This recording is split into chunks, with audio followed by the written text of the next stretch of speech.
This woman forced her teenage son to live in a bathroom naked. Let's talk about it. So this happened in Mountain Home. According to Mountain Home police, on Saturday, they got a call from a family that was living in an apartment. They could hear someone crying for help from the apartment upstairs from them. You know how apartments are, how you can hear like a lot of what people are doing upstairs. So they could hear someone crying for help. The police came into the apartment, that lower apartment, and they could also hear the cries for help. So they go to the apartment upstairs. And when they got to the apartment upstairs, there were two kids that answered the door, a 10-year-old and an 11-year-old. And they said that their parents weren't home. Their parents were at work. When police asked about someone calling for help, they were like, I don't know who that could be. So the police officer went into the apartment to the master bedroom because that's the same place he was in the lower apartment. He went in the lower apartment to the master bathroom and could hear the cries for help coming from directly above. So he went in the master bedroom, and when he got in the master bedroom of this upper apartment, he saw that the bathroom door was ratchet strapped closed.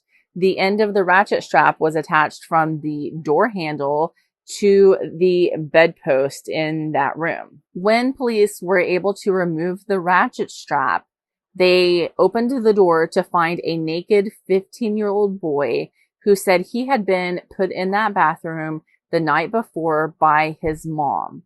Police noted that there were no clothes in the bathroom. That kid was not in that bathroom naked out of choice. He was in that bathroom naked because that's how his parents put him there, allegedly. So the other kids, the 10 and 11-year-olds, told police that they shared a bunk bed. They slept on a bunk bed, but the 15-year-old slept on a pallet in that bathroom floor.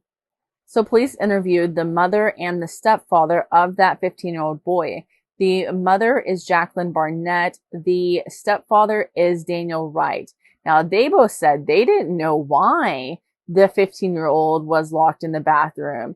They said that it must have been the other kids playing. Like the other kids ratchet strapped the 15-year-old, their older brother, in the bathroom nude. But police asked the 10 and 11-year-old to work the ratchet strap, and they couldn't. So obviously it wasn't them. And then the parents said that the ratchet strap was on the door to keep all of the kids out of the bathroom because of a leaky faucet. I know, like my kids, I would certainly like lock a bathroom door because of a little leaking faucet. Who wouldn't do that? It's so ridiculous. So a forensic interview was done with the 15-year-old, and he told the interviewer that he doesn't have a bedroom. The only place that he sleeps is on that bathroom floor on a pallet. The only time he gets food is the food that he gets at school. And according to police, he had been in school 112 days since January. I don't know how many days of school there have been since January, but I'm willing to bet it was a lot more than 112. And here's where I think that part of the blame on this lies with DHS, because police were able to find out that since 2013, so 11 years, 29 cases of maltreatment have been opened involving this particular 15-year-old. The cases included maltreatment, inadequate supervision, failure to provide food, failure to provide essential needs, extreme or repeated cruelty, and failure to protect. And I can't say what happened to these cases, but I can say that obviously the mom still has the kid, had until her arrest. But I can tell you that these calls were made by both mandated reporters and anonymous callers to the Arkansas Department of Human Services Child Abuse Hotline. Jacqueline Barnett was arrested and charged with 112 counts of first-degree false imprisonment and one count of endangering the welfare of a minor, along with one count of permitting the abuse of a minor. The 112 is because that's how many days police could prove this child was in school. So that's 112 times that he went home and got locked back up. 112.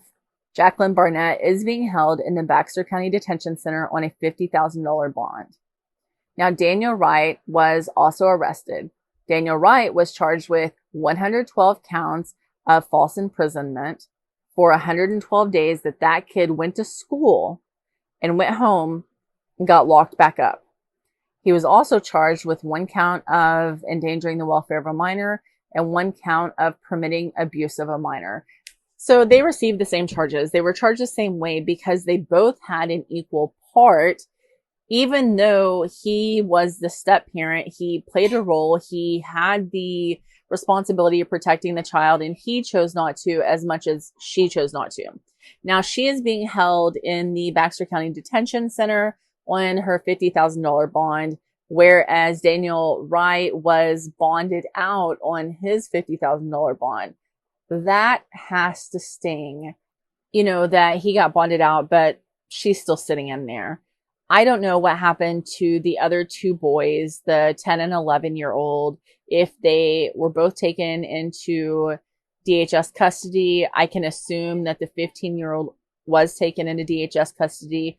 I pray the 15-year-old was taken into DHS custody at this point, but, I don't know. And we can sit here and talk about DHS and the role that they played in this. In fact, let's do that for a second. So DHS got all of these complaints. I assume that the complaints were investigated.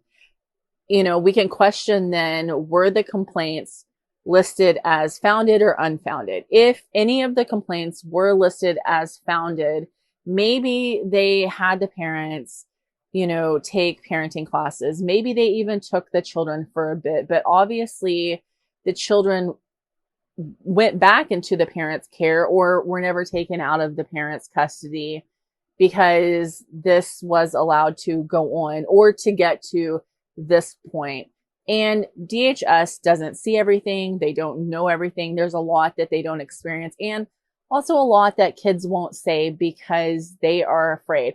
Just like the 10 and 11-year-old and how they acted like they didn't know who it was that was making the noise, who it was that was crying for help.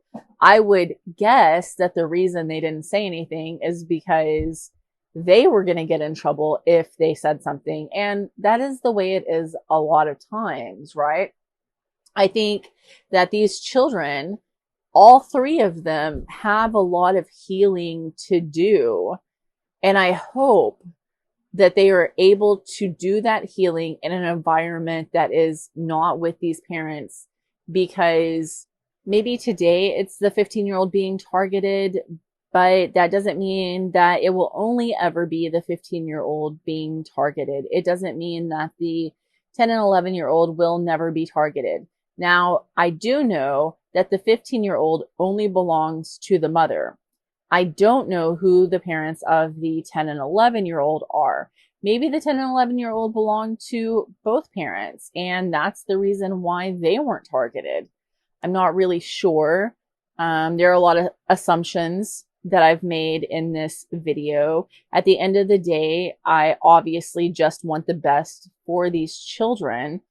It's unfair. It's downright wrong and disgusting for this to happen to even one child.